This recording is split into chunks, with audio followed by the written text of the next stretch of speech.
Hey, what's happening, y'all? It's Pixel 2003. Today I'm going to be doing a very, very extremely late unboxing of the WF-1000 XM5s.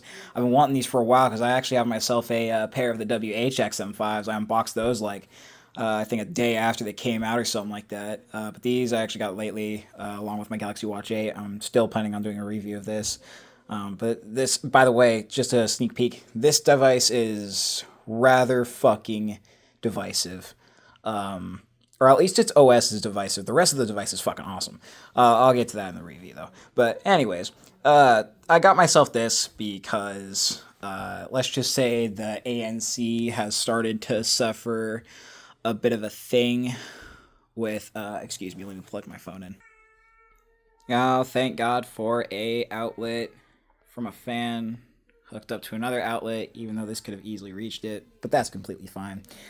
Anyways, I've been wanting to get these for a while, and I don't necessarily want to say that I rely on the ANC, but I've been kind of bugging over the ANC on those headphones over here. Um, yeah, those right there, fucking I think it's the right ear cup that's had a bit of feedback coming through when the ANC had to, I guess, function.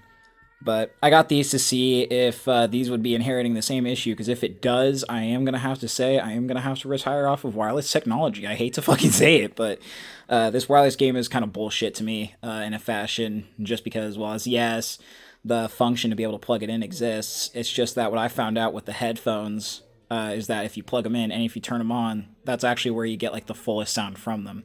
If you just plug them into the sound source, it's not going to sound really very much at all like how it's supposed to.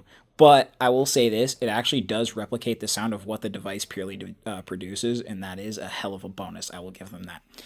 All right, time to unwrap these suckers. They say to open with this little pull tab right here.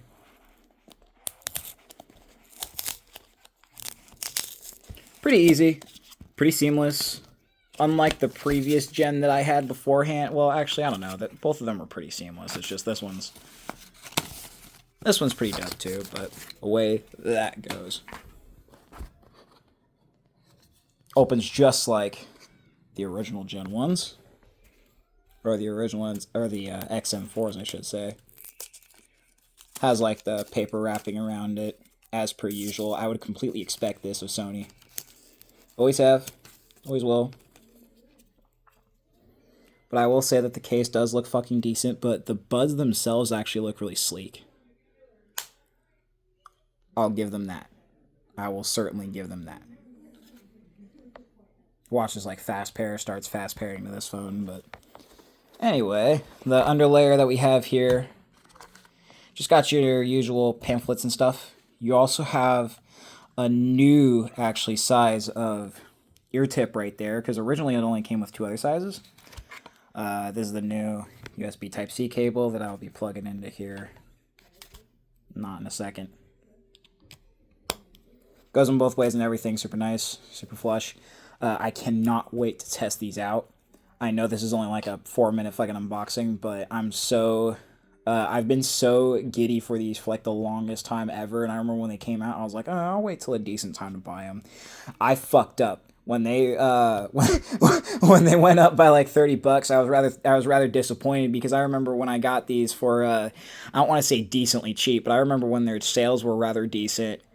And I remember when I could actually get them for like completely killer prices. Nowadays, even though they're still the same sale, still is $100 off as their usual, and I bet you they're probably going to come out with their WF-XM6s in the future. I just kind of got these because they were on sale, and yeah, $100 is actually quite significant. And it didn't help that I went down to go to a fucking Target run, and I passed the tech section, and of course I had to get myself a pair because that was what I did last time. But yeah, it was definitely a fun ass experience though. It's been a minute since I've went through a Target store and actually picked something up like that. But yeah, man, these are looking pretty good. I think the pre-installed tips on these are like the medium size, but these do look hella dope. I do like this gloss insert type thing. It does make it like probably a little bit easier to clean if you're that much of a clean nerd. The thing that I am always worried about though are these cushions. I think I actually have some spare Comply phone tips somewhere. But I do remember keeping these, and I swear I have extra ear tips somewhere in one of my XM4 packs. But yeah, yeah, these are looking really nice. These are fucking mobbing. Can't wait to test these out. I'm going to go plug these in, and I will catch y'all in a review. I think what I'm going to do is I'm going to do like a dual review of both of these. Because fuck it, who doesn't like to spend like 20 plus minutes on a YouTube video or maybe 2+ hours on a podcast or something? Like nowadays, yeah, YouTube is still the same in some aspects, even though it's ever changing, but there's a reason why shit like this still exists. Alright, y'all, thank you for tuning in. Catch y'all later. Like, comment, subscribe, do what you like, do what you would personally like to do to support my channel on whatever level you please. I do try to give as quality content as possible when I do publish. As of the moment, I'm not really keeping up fully, but this is something to definitely keep posted. And again, catch you later. Thank you so much again for tuning in. Seriously, comment. I do want to hear what y'all say.